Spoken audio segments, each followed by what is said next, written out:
So right here you're going to have your cab filter. Now this is just to recirculate, so when you have your AC running, it's going to push all the air coming from the AC through that filter.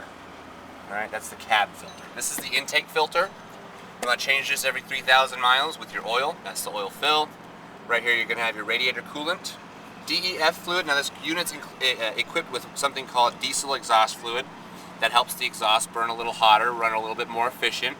It basically helps the diesel burn cleaner, so it doesn't have as many emissions going into the air, and it allows the exhaust to stay cleaner, so it doesn't have a lot of that carbon buildup. And you just top it off. They come in big 5-gallon jugs. Pour it in until it fills up. How often is that? Every few thousand miles. So we handle that. That's like self-maintenance. Yeah, exactly. You just pop this cap right open, just like your radiator coolant or anything like that. Pour it right in. Okay, right. And what about this one? That's your, just for radiator, you want the line. So there's your max fill. You don't want to go above that line because then it'll start spilling out over the overflow. Okay. Oil fill, you want to use full synthetic. That specifies right somewhere on here to use only Mobile 1. It'll be in your manual. Okay. But either way, you want to use full synthetic, change it every 3,000 miles. You can go as far as 5,000, but I do not recommend it. But the oil can go that far.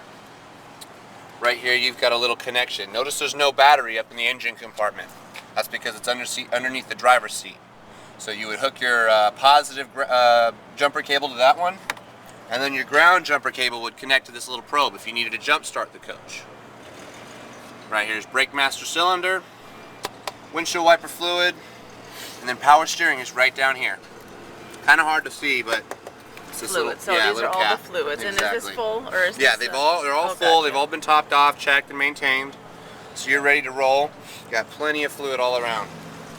Then open the fuel door. Can't open the fuel door without the driver door open. Okay, does that make sense, Papa? So this has to be open, of course. Regular diesel. Nothing specific.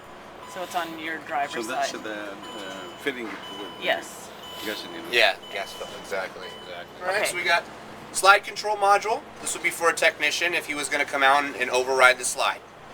Transfer switch, then a little fuse module over there. Nothing for you to worry about. And this has a lock, right? Yes, absolutely. You're going to have a little 751 key lock right there. The only thing I want to advise is that lock is the most commonly used lock in the RV industry. So anybody in your neighborhood that has an RV will have that key. You may want to reconsider changing it out or something like that. So you have a special key for it. I see. And where do I do that? Any locksmith can come out and do it. Oh, They just come out and rekey the lock. That's it. They don't. So you'll twist these two tabs, pull the door away. You got your manual start and stop. This would be used in the event that that switch inside malfunctioned, but you do have a switch inside. Okay. There's a little breaker. It says circuit breaker, and there's an arrow pointing over. Right down here, there's going to be a little tiny breaker, and in the event that you left the AC on when you were starting the generator, it may pop. It may or it may not. But if you lose power or you're not getting power to the house, that would be the first thing you would check, is this little circuit breaker down here. Right here is going to be your oil fill and dipstick. Okay, brand new oil, brand new generator. So, this is the oil for the generator. Yes, Where just was for the that circuit breaker? Right there. Oh, right here where my finger is. Yep. Okay. You want to change your oil every 100 to 150 hours and clean your air filter every 100 to 150 hours. I like to do it every 100 hours. That way you're being proactive about the service maintenance. But 150 is perfectly fine. Alrighty? And there's a monitor inside that will tell you how many hours is on the generator as well. Oh, that's a little quirk about this power cord. Right now we're plugged into power. If I were to remove that power, I need to bring the cord back in and plug it into this outlet in here. There's a little outlet that runs from the generator. So when you have the generator running, you need this power cord plugged into that outlet in order to distribute power to the house. Okay? So you disconnect from power, you need to always plug it back in here, so that way the generator will work. I see. Alrighty? So if we are in a campground, we are going to have it. Yeah, if you're at a campground, you have it plugged in. If you're dry camping out in the desert or forest, yes, you want to plug it in right here so Right, you can use the understand. generator. And this is the generator Yes. that will Power your house. for up to 100 hours before it Before you need to change the oil and do a service on it. oil. So when the oil is what runs the generator, not some sort of like... No, it actually operates off the fuel or propane. I believe this guy has a propane generator. Okay. We'll fire it up and check it out, but it's operating off the propane tank you have on the coach. Okay. And this has a lock also or no lock? This one, no lock, but it is hardwired into the system, so if they wanted to take this, they'd have to cut it. At the park or an area where they have a readily available water source, you run a hose, screw your hose on, turn the water on. Just make sure you have a pressure regulator either right here or on the spigot. What it does is it brings the pressure down so that it doesn't overload the system. So we sell those in our parts room, although all you need to look for is 100 PSI max pressure regulator. Remember, that's where you can buy it from here. Okay, we should write it down, Papa, because I can't video and write it. Well, you got video. Yeah, but... You don't want to go through the video every time? I do have a pen. Okay, so... For TV, right in here, and it'll send it through the coach. Right. There is an antenna on the roof, right? Mm-hmm. This antenna will bring how many stations? It depends on the area you're in. If it's very populated, lots of people around, you'll get a good amount, like up to 50 channels. When it gets real low and there's not very many people around, maybe one or two. I understand. Yeah. Okay. So I just did right here. This would be your potable water, so how you would fill your tank. So if you needed to fill the fresh water tank, you hook up right here. There's a little overflow valve underneath, so you'll hook up your water, let the water run in, and then once it's full, you'll see water spitting out underneath the coach. What is the difference between this water and this water? This runs directly to all your sinks and showers. Sinks and showers. This is going to run into your tank. So you would carry this water with you if you were going to go dry camping. And then the other one is a direct feed. So this runs right to the faucets. This goes into a tank. I see. So this for the campground connection, and this if you are not... yeah, dry camping. Okay. Exactly. Okay. Thank you, good sir. Although I think it's the wrong tank. And then down below, you see where it says your cap must be secured at all times? Yes. That's your sewer cap. Okay, that's this cap they're talking about right here. You need to have this on at all times whenever you're traveling. Okay.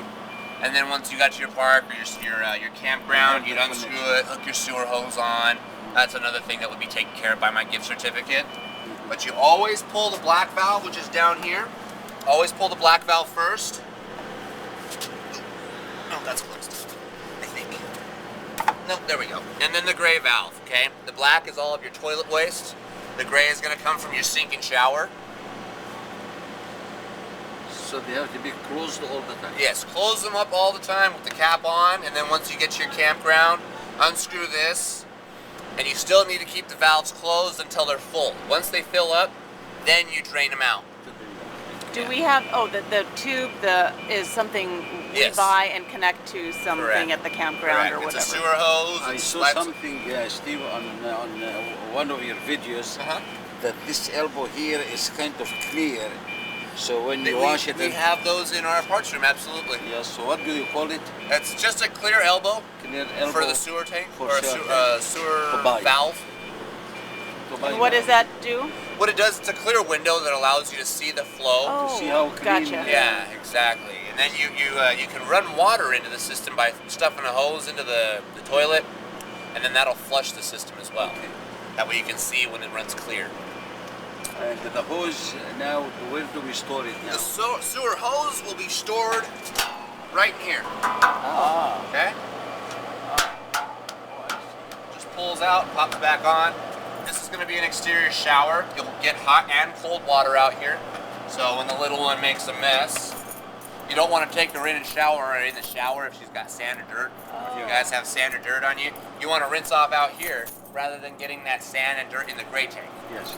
And the water will already be in there from either this potable that is full or the city water. Correct. You'll twist all of these valves and it'll drain all the water from the bottom. What is this, Steve? I'm sorry, I don't understand what this is. Your low point drains? Yeah. There's little valves on there that you'll turn and it'll drain the plumbing lines out onto the ground so you can leave them empty when you're storing it. It also drains the fresh water tank. So here, let me demonstrate real quick. Open that valve. Wrong one. There we go. If you look underneath, you got water just spilling. I see. That's going to drain the water from the system. If you want to refresh it or... Yeah, if you want to clean it out or store the coach for an extended period of time, you would need to drain all that out so that it wasn't funky when you came back to it. And that's from the potable water? Yes, from your water tank and from all the plumbing lines. Okay. And this storage again. Yeah, otherwise just basic storage. And where was the knob that you just did to release the water? There's actually 4 of them in here. Oh. Okay. You've got one from the tank, one from your blue line, which is going to be the cold water, one from the red line, which is hot water, and then there's one all the way to the left over here, which is actually a bypass. Now, you wouldn't use that one very often. And there's a picture of this somewhere? Oh yeah, in your owner's manual, it'll tell you how to operate these. Okay. And this, I understand you can use this for ice? Yes, absolutely. Any one of these you can use as an ice chest. They've all got drains in them. Oh, they have drains? Yeah, they have drains. So all you need to do is pour like some, maybe a Windex or a little bit. For 3,500 pounds, yeah. So you can tow a trailer or a car up to 3,500 pounds, and you can have a rack with a motorcycle or a bicycle up to 500 pounds. And this door has a lock? This door, yes. This one does have a lock. Water heater is... Typically, you're not going to ever need to come out here or assess anything unless you are going to be changing this calcium anode yourself. You want to change it every year, so if you're going to bring it in for service or something like that, just have them change it out. Well, they should know, though, to tell us. Exactly. Okay. Exactly. They'll be monitoring your system time and all that. And is this where we come for service? I would like you to come here for service, absolutely. So, okay. We've got a station here, we've got a station in Colton, but you can take it to any licensed service station. But he's more close to us. Oh, okay. So the service, how often we have to bring the unit for service? I would bring the system or the coach in just to get checked over on a yearly basis, just for your basic, you know, oil change, air filter, all those things. Have your generator serviced, have the water heater serviced, the refrigerator, all the items, so that we know they're operating properly and there's nothing wrong, nothing going awry, anything like that. I like to do a yearly service maintenance. And this is the water heater? Yes, water heater, all on a DSI system, so all you do is flip a switch inside and it starts itself. Okay, nothing to monitor out here other than that calcium anode that you change on a yearly basis. And this also has a lock? This one does not. You do not require a lock for this guy. There's nothing to steal or rob unless they were actually going to cut wires and pull parts out. But by then you'll have the cops on them and they'll be in handcuffs. And it was calcium what that we change every year? Calcium anode. Anode. Okay. And right here is going to be the refrigerator compartment. Whenever you're operating off of your 110 source, it'll come from this power cord. Otherwise, once you remove the power source, which is basically our power cord or generator, it'll switch itself over to propane automatically. So this will remain in all the time? Yes. You shouldn't come out here and mess with anything too much. Maybe just vacuum it out once a year, every 6 months or so. Check it, make sure that wires aren't corroding or anything like that. Make sure critters aren't making a home out of it, because they will. If you notice a lot of spiders developing in here, a flea collar will get rid of them. Just hang a little flea collar somewhere in here, and they don't like that. Same with your water heater. If you notice a lot of them in there, throw a flea collar in there. They do not like it. Propane smoke is going to be your exhaust. For your forced air heater, now your furnace inside that heats the air, it's going to spit hot air out when you have that running. So don't lean up against it. Don't set anything in front of it that can burn, because it definitely will. Alright, we went over the TV. This guy's pretty self-explanatory. The remotes are inside in a drawer. We'll go over those once we get inside. Little radio, as you can see, is working. It's only going to operate these 2 speakers, but this system does have DVD equipped. So if you pop a DVD player or a DVD in here, switch this TV to input 2, you'll be able to play DVD on this TV. It's already pre-wired. Input 2 for DVD outside. And then you've got your RCA jacks right here, so if you want to hook up like an Xbox, PlayStation, or something. I don't know if you guys are interested. Just for storage. Yeah, just a little bit of storage. Go ahead and turn that off. And is the source? Anything will not. Yes, source is how you would change it. Input 2, okay. Exactly. Sorry, Papa. Dust. No, I was saying dust or anything will not mess it up. It'll get in here, but it's not going to affect anything. Yeah, it's all outdoor appliances. These are outdoor speakers, outdoor radio. So even if they got wet, it's not the end of the world. Okay? The only ones we have are the industrial ones like this, and those are like $500 pop. Oh. So you got your propane tank, and to be honest, this propane tank is massive for this system. Okay? You will not be filling propane very often. And if you do, it's because you're using that generator consistently. Okay. Alrighty? But man, with this tank, I would be able to run the refrigerator, the water heater, the heater, everything that runs off propane for like a week straight. Okay. And that's everything running all the time. Your generator will probably be able to run off this non-stop for a week straight if it was just running by itself. And is there a gauge then? There is a gauge. This guy, we're reading completely full right now, although this gauge isn't always going to be accurate. Depending on the temperature outside. Like gas, yeah, exactly. Because sometimes you'll get more in there on the colder days, and on those hotter days you won't get as much because it expands and contracts. This tank is a 20-gallon tank. So this is for what now? This is a kill valve. This will turn it off, turn all the propane off when you guys had a leak or something like that, or you were going to store the coach. You want to turn the valve off. You also are required to turn this off when you're driving down the road, but a lot of you would turn it off. But a lot of controversies going on. Most of the RVers nowadays will say you can leave it on just because there isn't very sufficient evidence that states that you should turn it off, but the manufacturer always recommends that you turn the propane off when you're driving down the road. So is it off now, Stephen? It is on right now so we can test the system. Oh, I got you. But once we head out, we'll go ahead and turn that off. Okay. Bring it in. Tighten the tensioner. Okay. And then to raise it back up, loosen, and let it go back to its home position. So that's the manual part of it. Correct. You so need this these has to be loose. Yes, completely loose when you're operating the awning. So when you're going in and out, you want to completely loosen it up. The button is right here. It says awning, in and out. We're going to go in. Watch your head, Pops. You got to hold the button down all the way until you're completely retracted.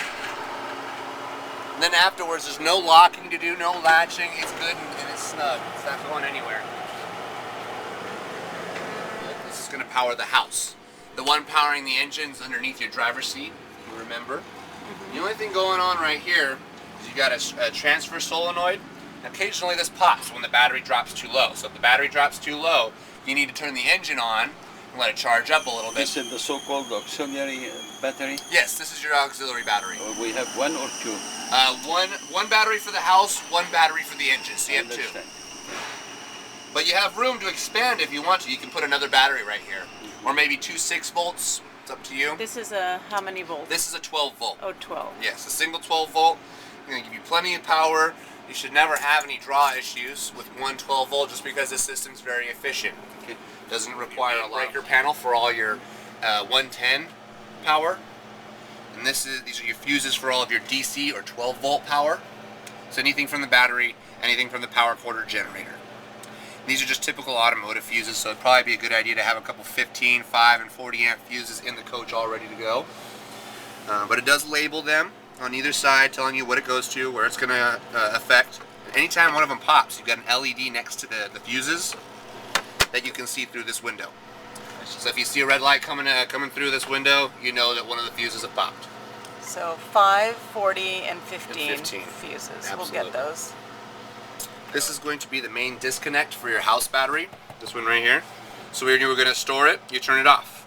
And then when you're operating or driving down the road, you want it on. And the turn off is to the left? Yep, just twist it to the left. Right now we're going to leave it on because we're plugged in and all that stuff. Okay. We got plenty of power.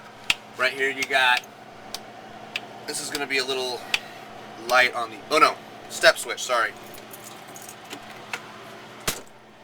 Okay, so right now the step comes in and out when you open and close the screen. Now it should stay out. Yeah, now the step stays out. So when you're parked, you want this switch off. When you're driving, you want it on. Yes. This is going to be your porch light, which is the amber light above right here. Yes. And then this is going to be the entry light above your head over there. Just to give you a quick light when you're coming in the coach. Okay. Right over here is your generator start and stop. And we'll go ahead and prime it for a second. You always prime it before you start when it's been sitting for a while, and what you want to look for is that light. Once it comes on, you count to about 15, maybe 20 seconds. And then once you reach it, you should be able to fire it right up. the generator. Yep. That's the generator then? That's your generator. So this means if you are somewhere, no electricity, nothing, that's what we would do. Exactly. You'll fire your generator up. That will send power to the house. All right? Do you mind if you turn it off and go through it again? Now it is off now. Okay, so we do it again, Nadia, just to be sure that because I would use it. And hold it down. And then turn it off. From the button here, okay. Yep. And then the one next to it. This is the prime button. You can prime two different ways. You can either use this switch to prime. You just look for this light. Once that comes on, count to 15 or 20, or hold stop down. I see. And those are two ways to prime it. Okay. Okay? This would be your monitor, tell you how many hours are on it. Okay. And then you've got your monitoring system, which monitors your levels for your tank. So your liquid propane gas is full. Your battery is full. The freshwater tank, we used a little bit to test the system, so we're sitting at a third right now, but that's enough to get the system rolling. Your black tank's empty and your gray tank is empty, as they should be. Okay? Right up here, we've got our water pump, and as long as this light's on, the pump is running, although there's a regulator built in, so it'll turn on and off as you need the pressure. So if you need the pressure, it turns on. You close the valve, it turns off. So this is water pump. Oh yeah, we turn it off. I see. When it's not in use. Exactly, and you do not require this when you're hooked up to that city water connection.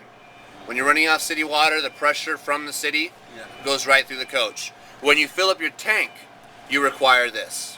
Okay. This is your gas heater. Right now it was on, lights on, turn it off.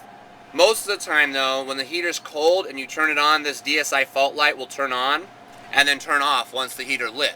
If it does not turn off, that means one of two things. Either the stays on, the propane hasn't reached the regulator or the pilot, or the pilot's having an issue starting. So if it stays on, you want to check the propane. If it doesn't come on at all, again, it means one of two things. Either there's no water in the system, or the water's already hot. Okay? Otherwise, it should always turn on, and then after about 5 or 10 seconds, it'll shut itself off. And we'll leave this on just for a little bit longer to make sure the water's hot and all that stuff. This is the slide room switch. This is the one for this, yeah. Yeah, these are auxiliary switches. There's nothing in here. They're just plastic panels. But slide switch in and out. And we'll go through that once we finish up with the walkthrough. We'll close everything up, button it all up, and that's the last thing you bring in. And this is the... That's just another blank panel. Nothing going on. Okay. 110 outlet. Yeah, okay. If you come over here, there's a coaxial panel. It's kind of hard to see. Yeah. You see right here? There's a little push button on it. You can see it. It is a little difficult to see unless you like stick your head in there and really look. You see the green light though? Did it go off? Should be off, should be on. Off, on. No? Let me stick my head in there real quick. Okay, yeah, it's there. Okay. So if you really got in there, you'd be able to see a little green light. If the green light is on, you're operating off this antenna. If you turn that green light off, you're operating off the coaxial in the back. So if you're going to do part cable, you want to turn the antenna off. If you're going to be running off the antenna, you want it on. This is just a signal booster over here. And there's a little push button tab just to the right of the coaxial. Just push that in, it turns the light off. Push it in again, and it turns it on. You got that, right? Otherwise, you got your little 110 plugs on either side. So really, it's either on an antenna or on the... Or the coaxial, exactly. Exactly. And that, run it on the manual antenna. Absolutely. Or coaxial. Exactly. And of course, this unit has a remote. Oh, absolutely. Absolutely. So if we run it on the manual antenna, the green light is off. Is on. I mean on. Yes. And then off the part cable would be off. Just push this center button down. It'll turn the fan on. Push it again. Now we're on cool. Tap it again. We'll switch to furnace. Furnace is propane heat. Cool is electric AC. And then fan is just to circulate the air inside the coach already. So that's AC, furnace, and fan. Correct. And then your temperature selection. I think that's the lowest. Oh, so yeah. 55. I thought it said 65. We'll crank it up to 65. There we go. And then to totally turn it off, it's... Turn it off completely. Bring it down to that main panel. As long as the light's right there, you're off.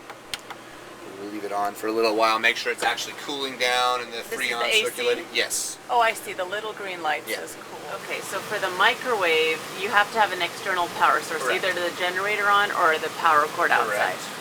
For the stove, you need to first turn the knob to light and then spark. Absolutely. And that's for each of them. And then we could turn it off. For the oven, you said we turn push the knob it in, to pilot. turn it to pilot, and well, then you turn it to pilot first, then you push it in. So there we go. So it locks in. Locks in. And then it'll send a little tiny channel of propane to this little anode down here. It's a little pilot. And you want to light that pilot. Once it lights, hold it down for a few more seconds, and then you can turn it over and start the oven. Okay, but you have to manually. You do. You always have to manually. You need 2 hands, obviously. Okay. Yeah. You got that, Papa? Yes. And then for the refrigerator, you've got your power switch, your auto to gas. Auto's always going to pick up the electric signal first. If it does not find that, it switches itself to gas. Otherwise, you can do the switching yourself by just turning this button and pulling it out. Push it back in. The auto light should come on. And we really don't need to play with these for any reason. No. The only thing you should ever need to do is just turn it off or on.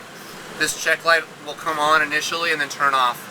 If it stays on, that means you don't have propane going to the refrigerator. Okay, and when it's storing, we should just turn everything off. Absolutely. And then the blue clip you had mentioned. Blue clip is for storing the coach. To keep the air circulation. You would just slide it onto the clip just like that, catch it all the way over so it's completely covering it, and then just slide it on.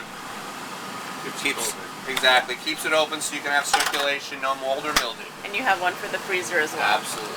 Okay, so right now everything just turned off, but is it on because we have the power cord outside? Well, right now it was on because we have to test, make sure it cools down, make sure it's operating. Right. Ooh, yeah. Okay.